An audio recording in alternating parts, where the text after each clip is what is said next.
Hey, here we are again. I assigned you some good homework. Did you guys do your homework? Raise your hand if you did your homework. Be honest. Is that it? Oh, you got to do your homework, guys. Okay, this is the way you learn that stuff. Okay. By the way, before I forget, we're going to go over some homework where you estimate bad debt expense and do some other journal entries in regards to companies under the allowance method, right? It's kind of what we're working on right now. I do have a practice connect assignment, okay? I think I've had a few of those over the semester, haven't I? Okay, it's completely practice. It's not, you don't have to do it if you don't want to, but you can go in there as many times as you want and, you know, get some practice for the test that's coming up, okay? So, but nothing counts towards your grade or counts against you if you don't do it, but it is a good way to get a little bit of extra practice. So know that that is out there, okay? All right, let's go over, I believe the first one that I assigned was exercise 9.5. Is that right? Yeah. Exercise 9.5, 9.6, and 9.7, okay? Okay, let's, first of all, for those of you who are at home, if you don't have your book, there's what we're going to go over. We're going to go over 9.5, 9.6, and 9.7, okay? So, let's do that real quick. Okay, exercise 9.5 says, at year end, December 31, Chan Company estimates its bad debts as 0.5% of its annual credit sales of $975,000. Chan records its bad debt expense for that estimate. Okay, well, let's go ahead and do that journal entry first. Okay, now we know that when we estimate bad debt expense, that is going to be the entry, right? Okay, so the first entry we do to estimate bad debt expense is this guy right here, right? Now, this is a percentage of sales method, so we don't have to do any T-account analysis, do we? Correct? Okay. We just take the 0.5%, which on a calculator is 0.005, times the 975,000. Boom, that equals 4875. Right? Okay. Questions on that one? Okay. That exercise goes on to say, on the following February 1, Chan decides that the 580 account of P Park is uncollectible and writes it off as bad debt. Okay? So, this is the entry to write off an account. This goes back to this sheet that I keep showing you. I want you to be able to differentiate between these two things. Okay? But when we write off a specific account, we debit allowance for doubtful accounts and we credit AR. Correct? Okay, so that's writing off an account. Now then, guess what happens on June 5th? Guess who wanders in and wants to pay his account? P Park. So what we do is that we first make this entry right here, which is the flip-flop, debit and credit-wise, of this entry.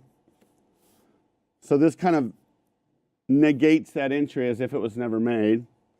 And then we just show the cash collection on the account as we normally would. Okay? Nowhere in this process did we debit or credit bad debt expense, did we? All right, questions on that? All righty. Exercise 9.6. At each calendar year end, Massey Supply Company uses the percent of accounts receivable method. Okay, it's a percent of receivable method. We have to do the T-account analysis, don't we? To estimate bad debts. At December 31 of 17, it has outstanding AR of 55,000 and estimates that 2% will be uncollectible. Okay, so 2% of 55,000 is what we want the ending balance to be in our allowance account. Prepare the adjusting entry to record bad debt expense for 2017 under the assumption that, first of all, the allowance for doubtful account has a 415 credit balance before adjustment. Okay? Well, in this situation, if you can blow this up a little bit. Okay? You can see the T account over here, right? We want the ending balance to be 1,100, correct? Which is the 55,000 times the 2%. Now we have a beginning balance that says a 415 to the credit. So what do we have to do to bring the allowance from its 415 credit balance to the desired 1,100 credit balance? We have to credit the allowance account for 685, and of course the offset is the debit to bad debt expense. Make sense? Okay. Now, in the next part of this exercise, it says, what if instead it has a 291 debit balance? It has a 291 debit balance in the allowance for doubtful accounts. Now, why would an allowance account have a debit balance? Why would it have a debit balance?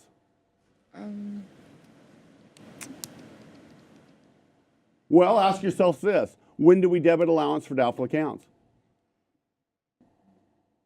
When you're closing them? No.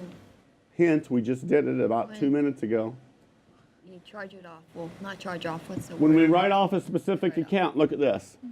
That's what I meant. When we wrote off this account, didn't we debit allowance for doubtful accounts? Yeah. Correct? So, if the beginning balance of allowance for doubtful accounts for a period is a debit balance, then what are we saying? That we've written off a lot of specific accounts. Are you following me? Okay. That we've written off a lot of specific accounts. Okay.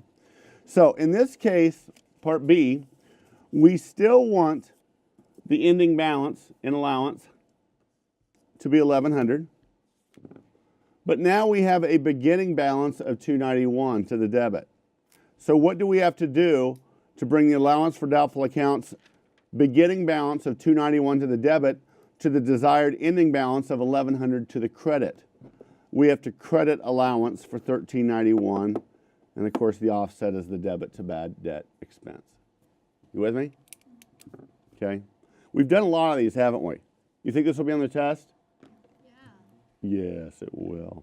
What lecture is this, 32? I think so. This is lecture 32. The test is after lecture 34, right? Seems like we just took a test, doesn't it? Mm-hmm. Okay. All right, any questions on exercise 9.5 or 9.6? Let's go ahead and go on to exercise 9.7. Now, exercise 9.7, let's take a look at the problem again. Dally Company estimates uncollectible accounts using the allowance method, and it prepared the following aging of receivables, okay? So they didn't just give us a total accounts receivable. They broke it up, right? These 5 numbers here add up to 570,000. Now they want us to estimate the balance of allowance for doubtful accounts using the aging of accounts receivable method, okay?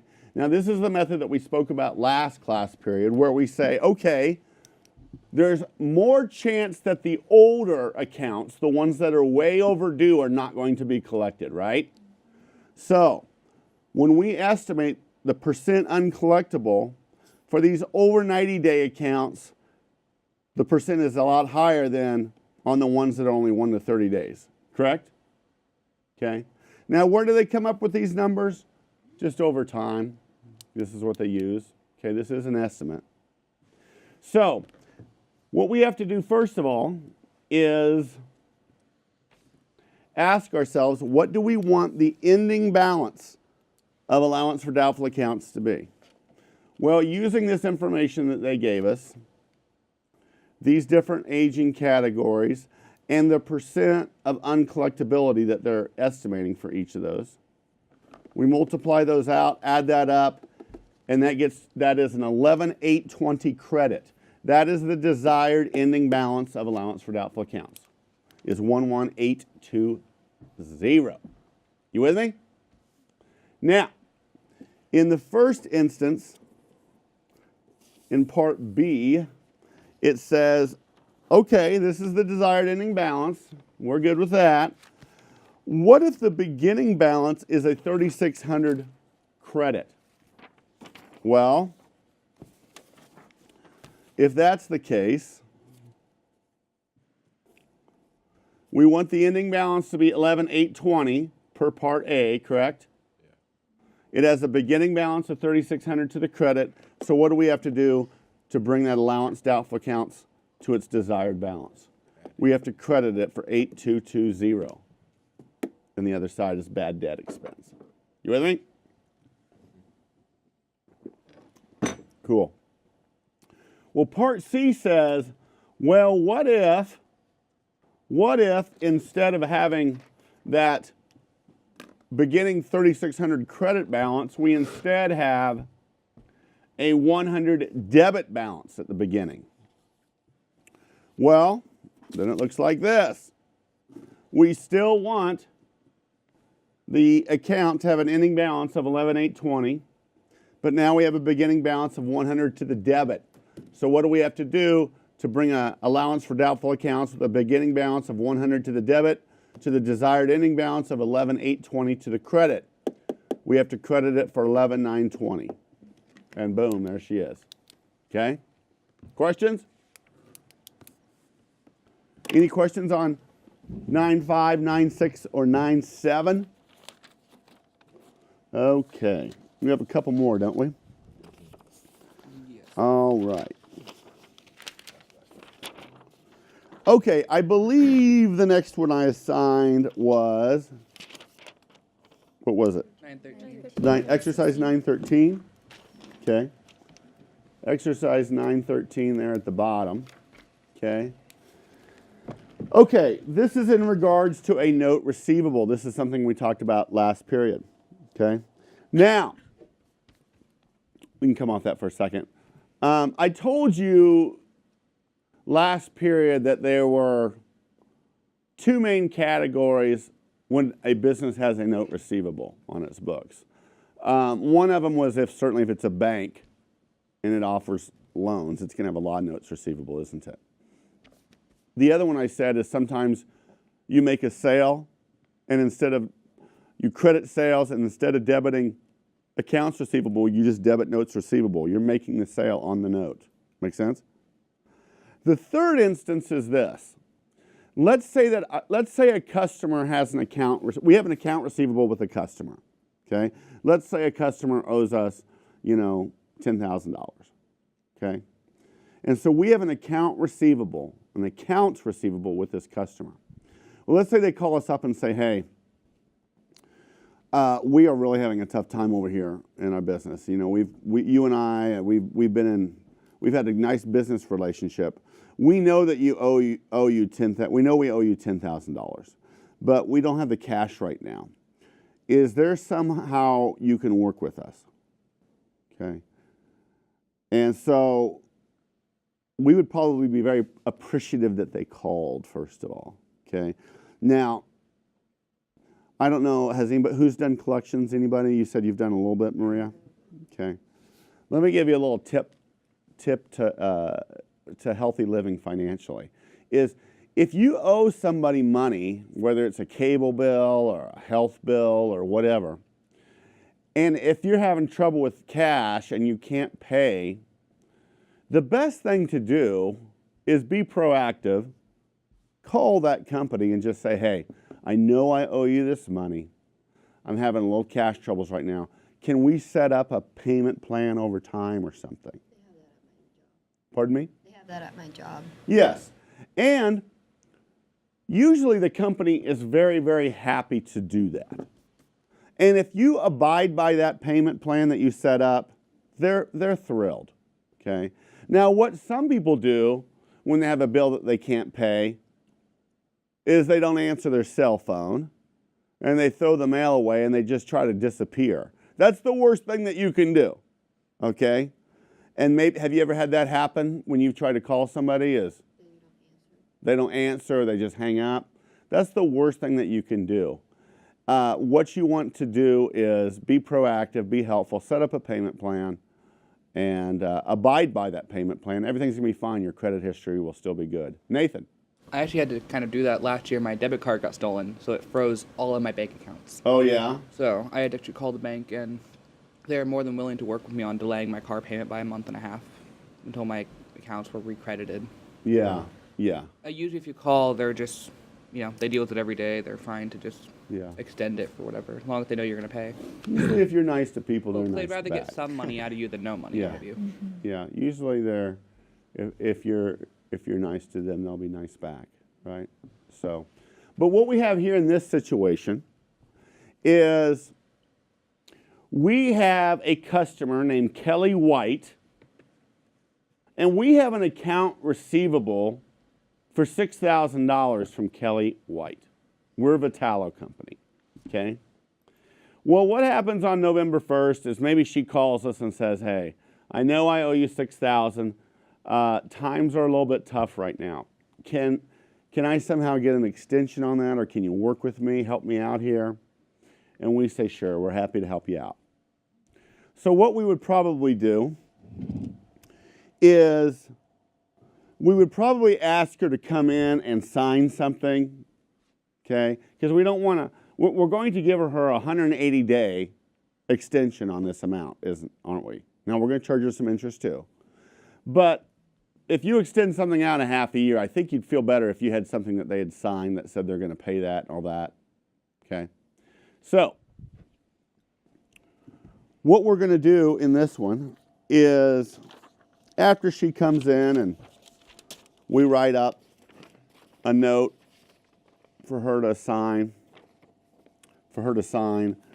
we're going to post this journal entry. We're going to take the account receivable off the books from Kelly White by crediting it, and we're going to debit note receivable from Kelly White. You with me? Okay. So, that is what we do right there. Okay? Then, the next thing that happens in regards to this situation is we have a December 31 year end. Now, the note's not due. Kelly White doesn't have to make any sort of payment. But we need to book an AJE, don't we? We need to show, think back to chapter 3. We need to show the amount of interest that we have earned. Okay? So, the way we do that is we take the principal amount of $60,000 times the annual interest rate times 60 divided by 360. Now, how did we get 60? Well, 60 days have gone by since November 1st and the year end.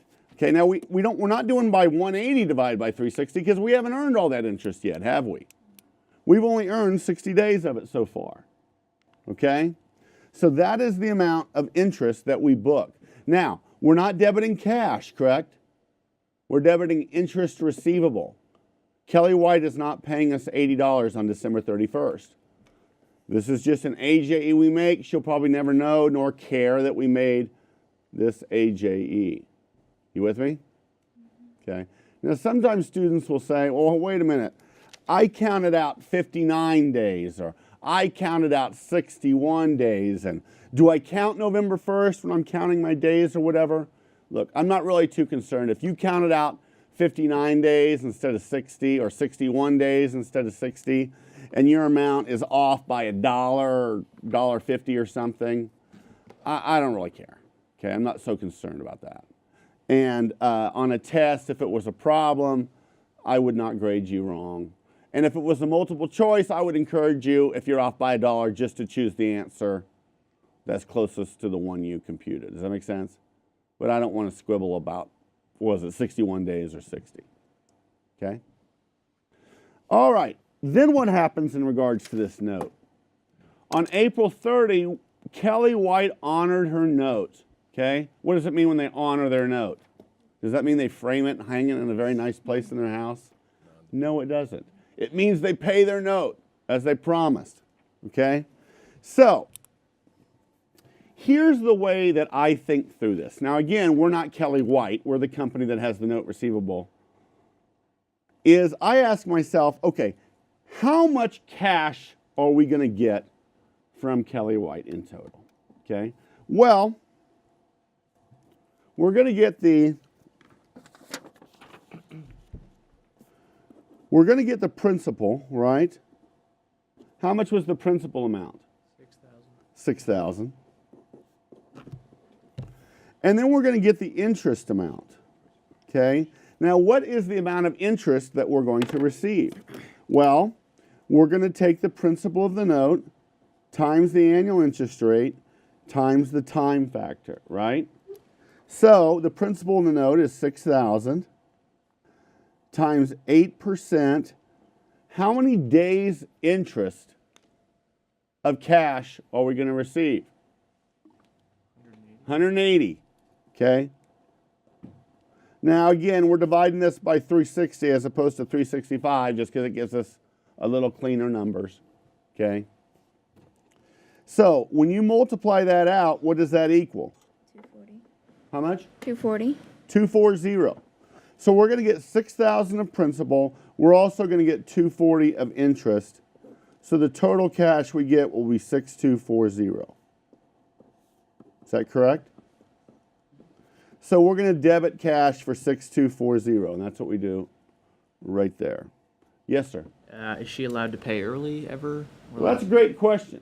I don't know what the terms of the note are. What the terms are. Of the note? Yeah. But she might be able to pay early and avoid some interest. Okay. Okay. Now,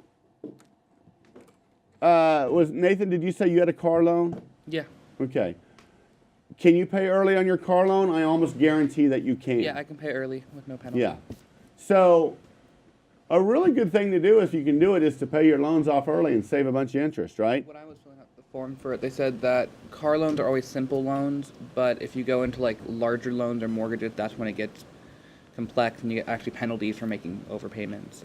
Well, I will say this. I would never get a mortgage that ever had a prepayment penalty. Never would I do that. Matter of fact, I would never assume any debt or get any debt that has a prepayment penalty. Okay? Because if I have the money and I want to pay it off early, I want to be able to have that choice. Okay? Now, I've got a good credit rating, so if somebody said we have a prepayment penalty, I would say, see you later, I'll go somewhere else. But as another tip to healthy financial living, I would never get a loan that has a prepayment penalty.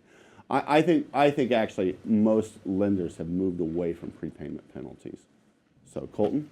I was just curious because I actually got my real estate license back in like February. You did? And yeah, so whenever I was taking the tests and stuff like that, like I think that there's certain types like I'm not sure, I don't remember all the types of loans, but I know that there's some like that go like kind of through the government that there is like always a prepayment penalty, Yeah. like an acceleration clause. There's a million different types of loans. Yeah. But I think the most common type of loan that you're going to encounter, whether it be a credit card loan, an auto loan, a student loan, mortgage, is going to be something where you have to make a monthly payment, and a portion of your payment goes towards interest, and then the excess of your payment over that interest amount that's due goes towards principal reduction. Okay? So if you pay an extra $50, that entire $50 goes to principal reduction. Okay? Okay, so back to this though. So the total amount of cash we're going to get is 6240. Is that correct? Mm-hmm. Okay. Now we need to fill this. We need to figure out the rest of this journal entry. We need to take the note receivable off the books, right? That was established at 6,000, so we need to take that off the books. Now my question is this: of that 240 interest that we receive, how much of that has not yet been booked as interest revenue but needs to be? Well, we booked 80 of it as interest revenue, so the other 160 needs to be booked as interest revenue. Isn't that correct? You with me? Yeah. Well, that journal entry doesn't balance, does it? And that's okay. This one doesn't need to balance.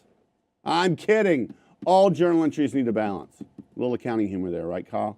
Yeah, it was Yeah. good. Yeah, it's good. Good stuff. Yeah. Okay. Now that doesn't balance. So what do we have to credit for 80? Well, we're going to credit and get rid of that interest receivable because we no longer have interest receivable, do we? They just gave us the interest in cash. So that is, they think through this a little differently. I like to think through it using the process I just described. Cool? Okay, questions on exercise 913? Anybody? All right, we got one more, don't we? And that's exercise 916, is that correct? Okay, let's do exercise 916.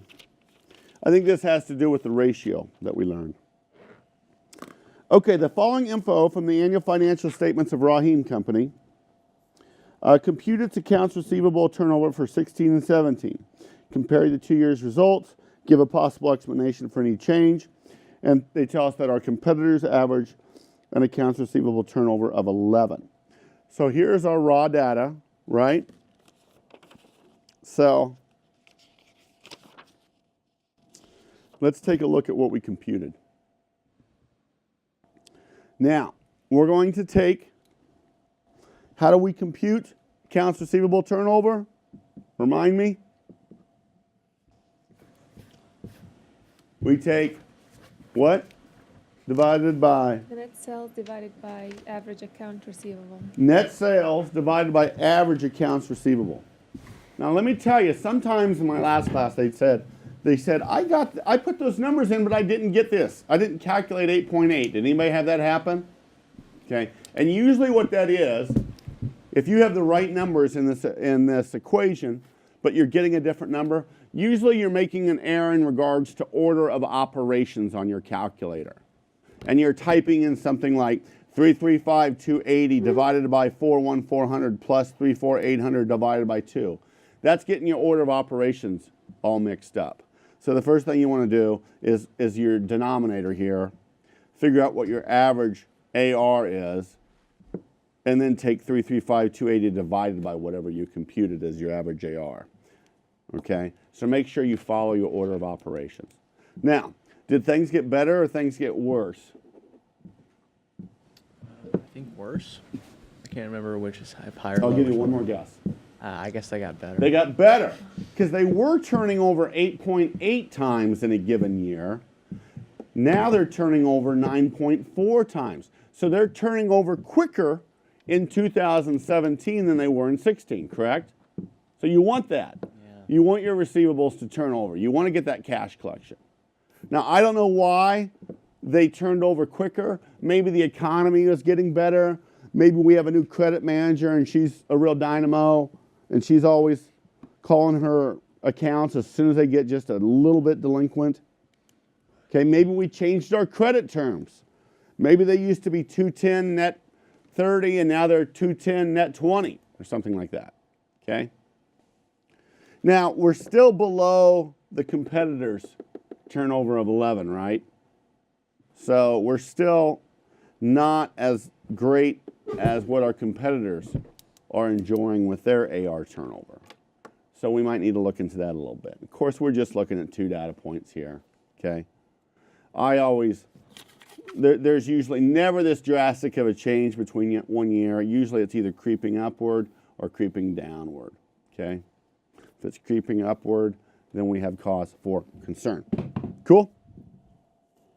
Okay, questions? All right. Okay, there's one last subject I want to talk about in Chapter 9, and sometimes I forget to do this, and I'm glad I'm not. But this is in regards to, and they put this at the very beginning of Chapter 9, but I don't cover this until we're almost done with 9. And this is in regards to credit card sales, okay? Now, when a company when a customer uses a credit card, it's not a classic accounts receivable situation, okay? For example, Kyle, you work at Target, okay? So let's say that somebody comes in and buys, a $100 radio or something like that from the electronics department, okay? Now let's say that there's no sales tax, just for our example. Well, if that customer buys that $100 radio using cash, then Target gets $100, right? Okay. However, if they choose to use like a Discover card or Visa or MasterCard, Target doesn't get $100. They get like $98 because Visa or Discover or MasterCard charges a 2% fee for that transaction. Are you with me? Yeah. Okay. You following me? Okay. That's one of the ways credit cards make money. Okay. They're giving Target $98 now, and then when the customer pays the $100, who gets it? Visa or MasterCard, right? It's a little bit like that factoring. Didn't we talk about factoring last time a little bit? It's a little bit like that. Now, Target would rather I pay in cash, would they not? Seems like it. Yes. So why don't they just make a policy that says, we're not going to take credit cards. We only take cash. Just wouldn't work. You'd lose sales because You'd lose sales, right? True story. A few weeks ago, I was on vacation I went down to Florida with my wife and my son, and we were visiting my other son. And we were going to go to this pizza place. Well, we went into the pizza place, or we were about went into the pizza place. There was this big sign on the door that says, our policy is we do not accept credit cards or debit cards or anything. All we do is cash. We take cash and that is it. And, well, that's fine. They're avoiding those charges, but I just never carry around cash anymore. Is anybody like that? So we just left. I mean, we walked in and walked right back out. They lost our business. So if Target went to a cash-only policy, their sales would plummet, right? So Target is willing to pay that fee, right? Now, Target, I guess, if they wanted, could say, "Hey, we're going to sell this radio to you on account. We'll set up an accounts receivable." But then Target has the risk that that person's not going to pay, right? Or they may have to go to the process to check out their credit history and credit rating and all that. So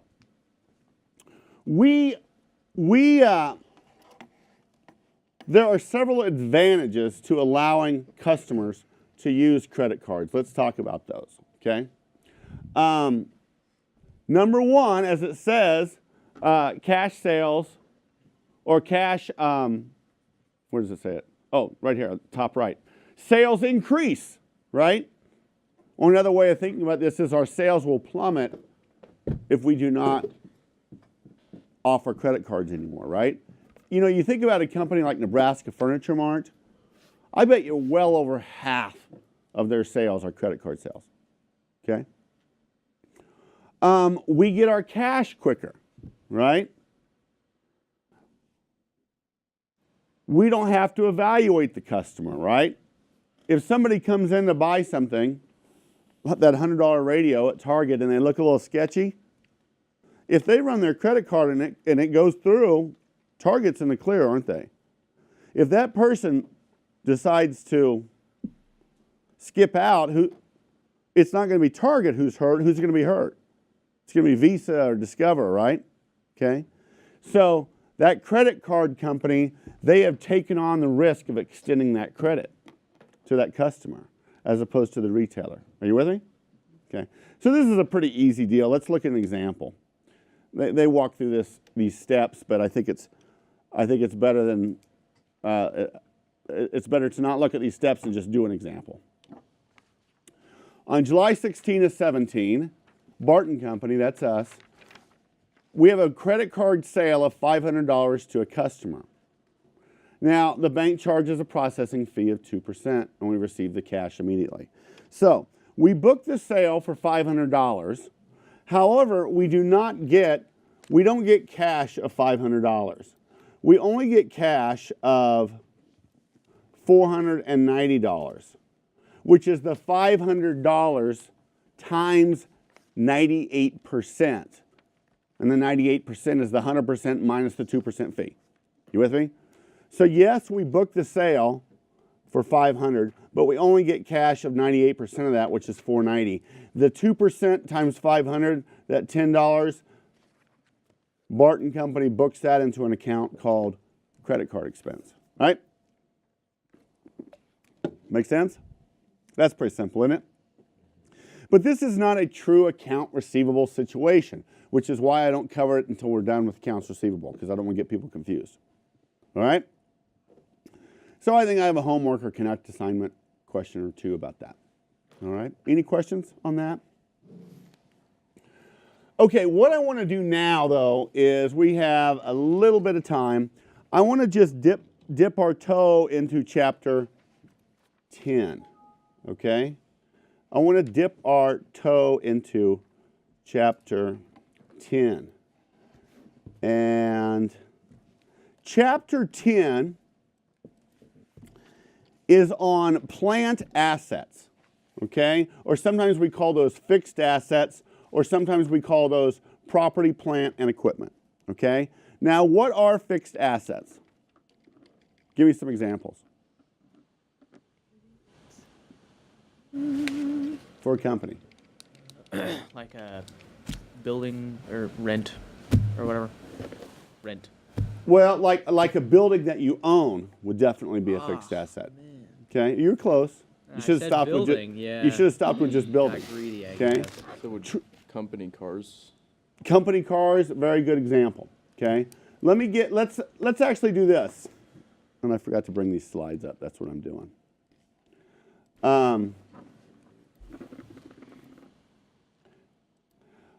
Let's think of JCCC. Okay, let's think of the wonderful, beautiful college that is JCCC.